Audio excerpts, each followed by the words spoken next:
Bom dia, galerinha do nono ano, tudo bem com vocês?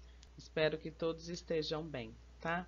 Tia PUC falando, e eu gostaria de pedir para vocês, caso tenham dúvida, por favor, mandarem um e-mail, esse que eu coloquei à disposição aqui nesse slide, para que eu possa sanar a dúvida de vocês, tá ok? Então vamos lá para nossa aula, continuando a falar sobre Europa e os seus aspectos naturais. Então, eu coloquei aqui, na verdade, sobre o clima e a vegetação, tá? Vou começar pelo clima. O clima europeu é frio, por quê? Porque a Europa está situada na zona temperada do norte e ela recebe uma influência direta de duas massas de ar. A massa polar do Atlântico Norte, que traz essa umidade, por quê? Porque ela vem do mar, então é uma massa marítima, tá? Então ela carrega uma umidade e também o frio, pois se origina nos polos. Então ela é uma massa úmida e fria, tá? Provocando chuvas no litoral, principalmente no inverno, tá? Então essa massa ela ganha força durante o inverno para se deslocar e traz umidade e uma queda nessa temperatura, tá? Mais frio. Já a massa continental tropical norte-africana é uma massa quente, por quê? Porque ela é formada no continente africano e ela vem em direção ao continente europeu. Então, ela é uma massa de ar seca e ela ganha força no verão.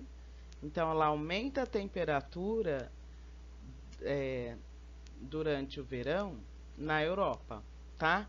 Então eu tenho aqui uma influência das duas massas de ar, uma fria e úmida e a outra seca e quente. E eu tenho também a influência das correntes marítimas. O que são? Essas correntes marítimas, elas na verdade ocorrem no oceano, né? Que são a corrente do Golfo e a corrente do Ártico. Então, a corrente do Golfo é uma corrente marítima quente que contribui para a formação de chuvas no litoral, principalmente da Península Ibérica. Já a corrente do Ártico é uma corrente marítima fria, porque ela é formada lá na zona polar do Ártico, tá? Então, lá traz frio para essa região, principalmente nas penínsulas escandinavas e para as ilhas da Grã-Bretanha, tá? Coloquei aqui um mapinha para vocês entenderem como é que funciona. Existem massas de ar e as correntes marítimas, tá? Então, são dois fatores climáticos que vão interferir diretamente no clima europeu. E aqui, nesse slide, eu coloco os tipos de clima, né, na Europa. Coloquei aqui basicamente 3, mas há uma variação desse clima, tá? O clima mediterrâneo, ele acontece principalmente na região sul da Europa e tem como característica um verão mais seco com poucas chuvas, em junho, julho e agosto. Lembrando que a Europa está no hemisfério norte, portanto, o verão dela é o oposto do nosso. Então, os meses de verão na Europa são junho, julho e agosto. E o inverno, chuvoso, com temperatura aí que varia entre 5 a 20 graus Celsius. Então, o clima mediterrâneo é um clima de verão seco e inverno chuvoso. Clima temperado continental. Ele ocorre na parte central do continente europeu.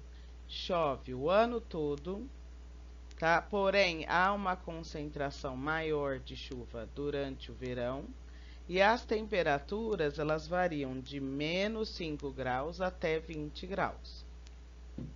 Já o clima polar ocorre sobretudo na região norte da Europa, onde ocorre aí a precipitação tanto de chuva quanto de neve, tá? E essas temperaturas, elas variam de 5 a 10 graus Celsius. Nesse outro slide, nós já vamos começar a falar sobre a vegetação europeia. Então, eu coloquei um mapa aqui para exemplificar, para vocês identificarem a localidade de cada vegetação. Então, tá aqui, ó, a vegetação do continente europeu, ela apresenta o quê? Uma complexidade. Por quê? Porque o clima europeu ele é diversificado. Então, eu tenho na região sul da Europa a vegetação mediterrânea.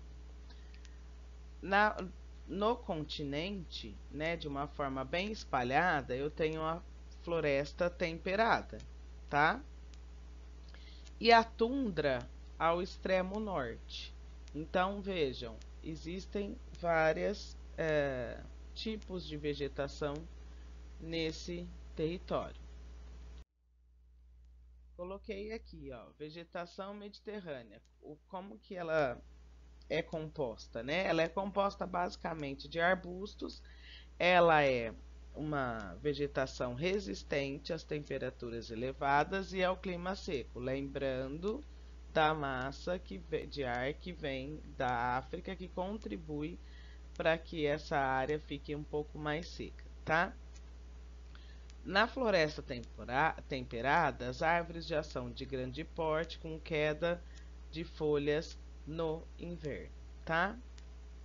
A floresta boreal ou floresta de coníferas, típicas do clima frio, então nós podemos observar que ela está um pouco mais ao norte, ela tem uma pouca diversidade, uma baixa diversidade, é homogênea. O que significa isso?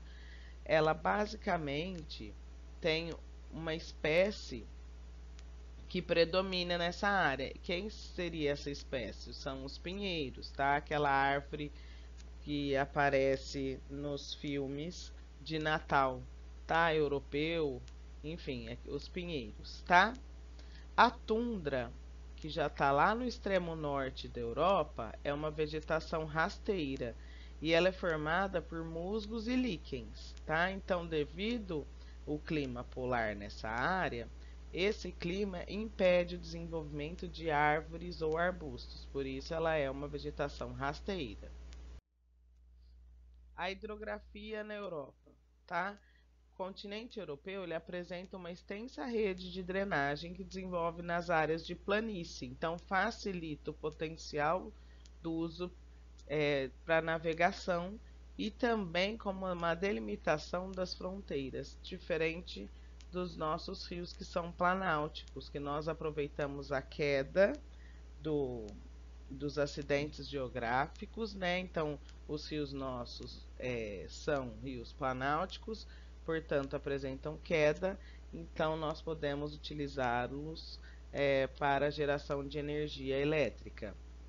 Na Europa, não, são rios de planície, então eles servem para o uso da navegação, além disso, também delimitam as fronteiras, por exemplo, de um país para outro, tá? Então, eu coloquei aqui alguns rios importantes, mas na sua apostila tem lá tudo anotado, né? Tá bem específico sobre cada rio, tá? Aqui eu só coloquei e destaquei alguns. Então, por exemplo, o rio Tâmisa, o rio Sena, o rio Danúbio, Tejo, Volga e o Reno. E aí, vocês vão ter aí uma tarefinha para fazer, tá? Que seriam os exercícios propostos da página 245, 246 e 247. Bons estudos, qualquer coisa vocês podem me mandar um e-mail e até a próxima aula. Beijo!